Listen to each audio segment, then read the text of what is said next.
பறக்கும் tumbler. Hi குட்டீஸ்!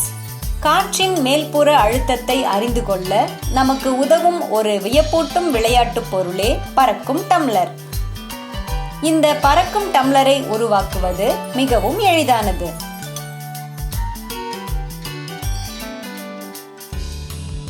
இதற்கு நமக்கு தேவையான பொருட்கள் 9 சென்டிமீட்டர் நீளமும் 3 சென்டிமீட்டர் அகலமும் கொண்ட செவ்வக வடிவத்தாள் 1, 3 சென்டிமீட்டர் விட்டமுடைய வட்ட வடிவ தாள்கள் 2, ஸ்கேல் மற்றும் பசை போன்றவை.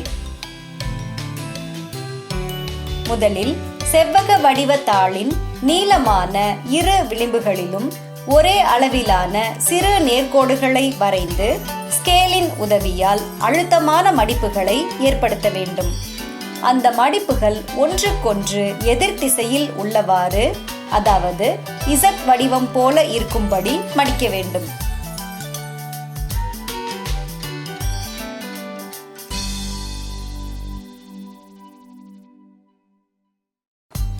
அதன் பின்பு பசையை பயன்படுத்தி தாளின் அகல பகுதியில் 2 பக்கங்களிலும் வட்ட வடிவ தாள்களை பொருத்தமாக ஒட்ட வேண்டும்.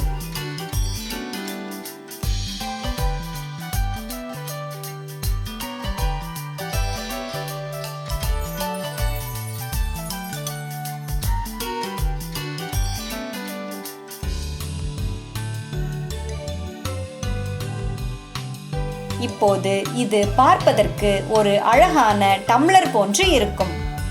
நமது பறக்கும் டம்ளர் ரெடி. இந்த காகித டம்ளர் பொம்மையை சிறிது உயரமான இடத்திலிருந்து கீழே விடும்போது இந்த டம்ளர் மிகவும் அழகாக சுழன்று கொண்டே கீழே விழுவதை காணலாம். காற்றின் மேல்புற அழுத்தத்தினால் Z வடிவில் உள்ள எடை குறைவான காகித டம்ளர் விரைவாக சுழன்று வருகிறது என்பதை நாம் எளிதாக புரிந்து கொள்ள முடிகிறது. இதனை செய்வது மிகவும் எளிதுதானே குட்டீஸ்?